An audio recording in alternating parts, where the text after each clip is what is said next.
Summer, 1940. Europe had fallen. France had surrendered. The Nazi war machine stood at the edge of the English Channel, just 21 miles from Britain's shores. One nation stood alone against the most powerful military force the world had ever seen. And the only thing standing between freedom and total darkness was a small group of young men in flying suits and leather helmets. Air Chief Marshal Hugh Dowding knew the numbers. Germany had over 2,500 aircraft. Britain had 650. The odds were not just unfavorable, they were catastrophic. But Dowding also knew something the Germans did not. These pilots were not just fighting a war. They were fighting for their homes, their families, their streets, their way of life.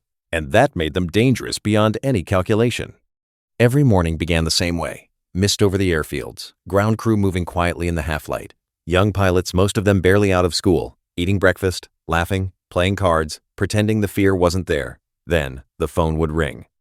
And in an instant, everything changed. Chairs scraping back, boots on concrete, engines roaring to life. From the moment that phone rang, they had 4 minutes to be airborne. 4 minutes between safety and the sky.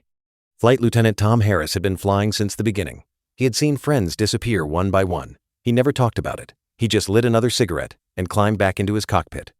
Sergeant Pilot Danny Walsh was younger, always joking, always talking about his Saturday date in London. Pilot Officer James Miller was the newest, quiet, determined, still learning what it meant to survive. When they reached altitude and broke through the clouds, the scale of what they faced was almost impossible to comprehend.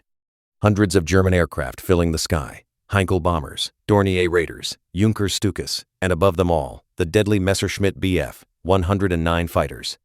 Harris would look at it, pause for just a second, and say the same thing every time. Pick your target. Don't waste ammunition. Break. And then the sky became chaos. The dogfights were nothing like the training manuals described.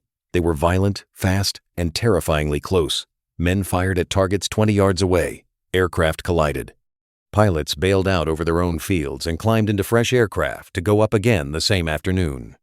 The Spitfire and Hurricane were magnificent machines, but they were flown by human beings who felt fear and pain and exhaustion like any other man. September 7th changed everything. The Germans shifted their strategy and turned their bombers toward London. For 57 consecutive nights, the city burned. Families sheltered in underground stations, listening to bombs falling above them. Buildings collapsed, streets disappeared. And yet every morning Londoners came up from the tunnels, looked at the damage, and went back to work. The city refused to die. Walsh didn't come back from a mission over Folkestone. His aircraft was found in a field. No explanation, no final radio call, just an empty chair in the mess hall and a glass raised in his memory. Harris poured the drinks. Nobody spoke. They didn't need to. September 15th was the day Germany tried to finish it. The largest formation ever assembled crossed the channel, over 200 aircraft aiming straight for London. Dowding looked at his controllers and asked how many squadrons were left in reserve. The answer was none. Every single aircraft and pilot was already in the air. He looked at the map for a long moment and said quietly, "Then we pray they hold." They held. The RAF lost 31 aircraft that day. The Luftwaffe lost 61. More importantly, Germany lost its belief that Britain could be defeated from the air. Hermann Goering had promised Hitler that Fighter Command would be destroyed within weeks. It had not happened. It would not happen. The invasion fleet, sitting in the Channel ports, began to disperse. Operation Sea Lion, the Nazi plan to invade Britain, was quietly shelved. It was never rescheduled. On October 31st, 1940, the Battle of Britain officially ended. Britain had not fallen. The last free country in Western Europe had survived.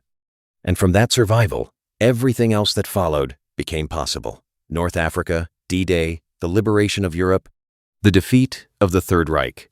Miller stood on the airfield at dawn on a quiet November morning. The sky was empty and pale. He had made it through.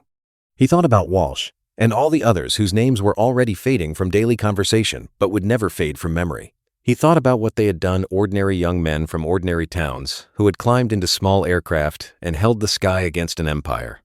Churchill had already said it better than anyone ever could. Standing before Parliament, in that unmistakable voice, he had looked up from his notes and spoken the words that would last forever. Never in the field of human conflict was so much owed by so many to so few.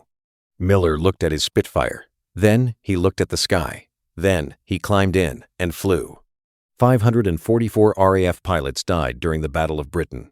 They came from Britain, Poland, Czechoslovakia, Canada, New Zealand, Australia, South Africa, Belgium, and France. They saved the free world.